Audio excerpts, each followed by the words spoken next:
The heightened sense of peer pressure exposed to them by way of social media, everyday children, teens exposed to the haves and have-nots of themselves. If left unattended, the results may vary, and it's usually a bad thing. Obviously, I don't care nobody say. The reason I'm having this podcast is because I believe there's a light at the end of the tunnel. You know what I mean? And of all of my shows that I'm gonna have, I want to have a small section dedicated to what y'all believe to be the solutions regarding this conundrum, this exorbitant problem that is the foundation that's been set in place to see our children fail. These maybe some of these community leaders or G Herbo, he bought a school. He be using it for stuff. Get these kids. A lot of stuff is happening at night. Get like export open all night because people trying to hoop. Yep. Let them open up one of these schools and let it be a 24-hour center. And I'm sure it'll be a lot more people off the street. Big facts.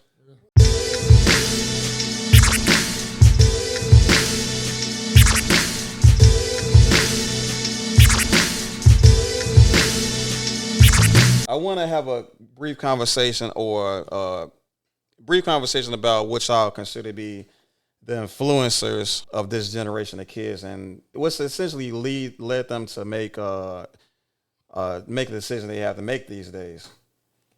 You got to go off your environment. Your environment set up the situations.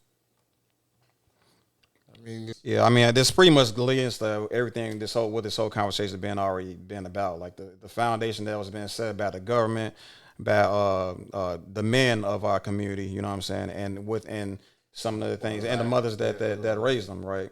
So it's like a failure on all fronts, but I would say at the very foundation, all of this was set up by a specific group of people so that another group of people won't even have a fighting chance. You know what I mean? Well, it's the system. The like gentleman said, the system is doing what it's designed to do. I don't really. Yes. To pedestalize the white patriarchy, you would say, or it's doing exactly. It's producing exactly what is designed to produce. If you want a young person in the hood to get down the way you see in these white areas, then they got to have the same resources, the same teachers, the same everything. You can't have this disparity. True. I was an algebra tutor at Simeon when Derrick Rose was there. Today, the average shorty that graduates from Simeon Vocational or whatever it's called comes out with a third grade math level. Third. So what the city of Chicago does is make up numbers. They're graduating better than 92% of the graduates in Chicago public schools graduate with a third and fourth grade math level. Can't read, can't comprehend. They can't do algebra. They can't do calculus because they've never seen it. So those that get into the schools when they compete, they can't. That's influence. So they may be an A and B student in the Chi, but the Chi is putting out third and fourth and just pass them along. They did the same thing with the charter school. They don't expose our children to nothing. That's why they don't know. So what happens to you? Because I experienced the same trauma when I went to school. You get frustrated. You get angry.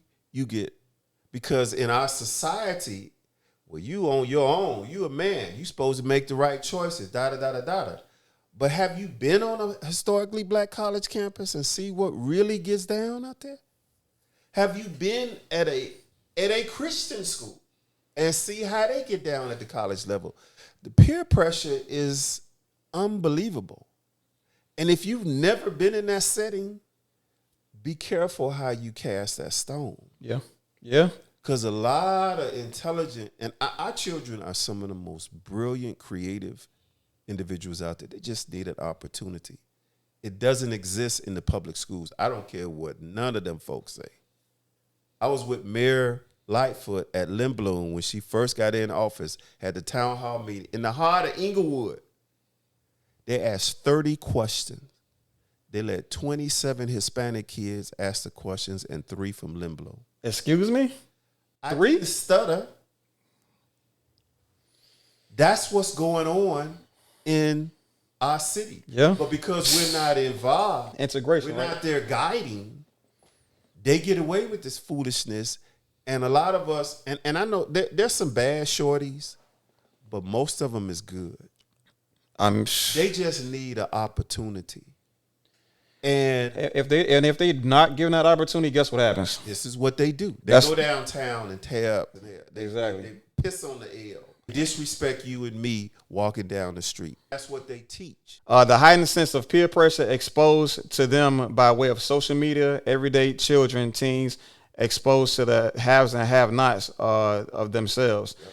If left unattended, the results may vary, and it's usually a bad thing. Obviously, I don't care nobody say. The reason I'm having this podcast is because I believe there's a light at the end of the tunnel.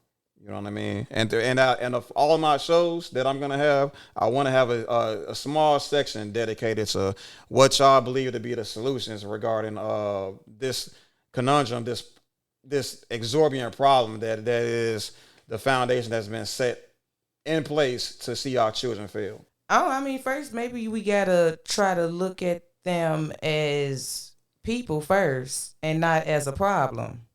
Because I mean, if all you doing is saying that I'm a problem, then I mean, what else am I gonna be? Problem. I like you. Y'all know, y'all familiar with Brandon Johnson. I like what Brandon Johnson said about those kids downtown. He said that we can't see the kids. I can't remember his exact quote. I should have pulled it up.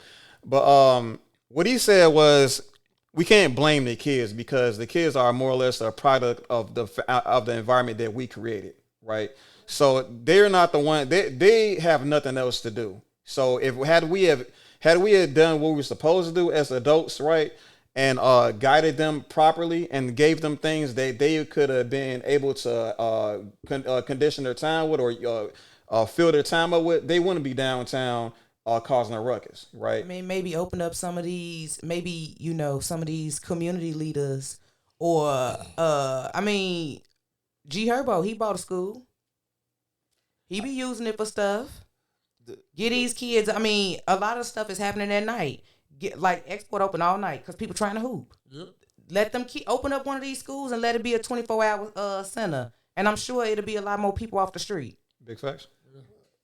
Men need to learn a trade. They need Sir, to. Real quick, I don't want to kill you too bad, but what you just said about the leaving these schools open 24/7 or leaving these YMCAs and all these other centers open 24/7, let these kids hoop. Also, put those other systems in, like these trade programs and all this stuff. Like, just kind of expound their mind to things outside of basketball, because right? the school is huge. It's classrooms in there.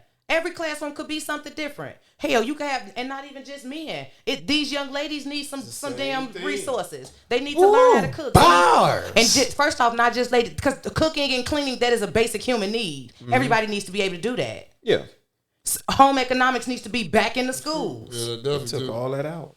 Actually, again, they still have it in white schools, though. They still have it in white schools. But we ain't. As an elective, man. Yeah, no, I mean, they still have the opportunity to take cooking classes. I mean, it's in some black schools. I mean, it's still at Hyde Park. It's still at CVS. It's still at a lot of schools. But, I mean, not only that, but we need to be taking the opportunities as well.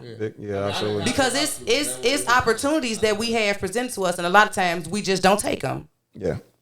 But you can present somebody with a so-called opportunity.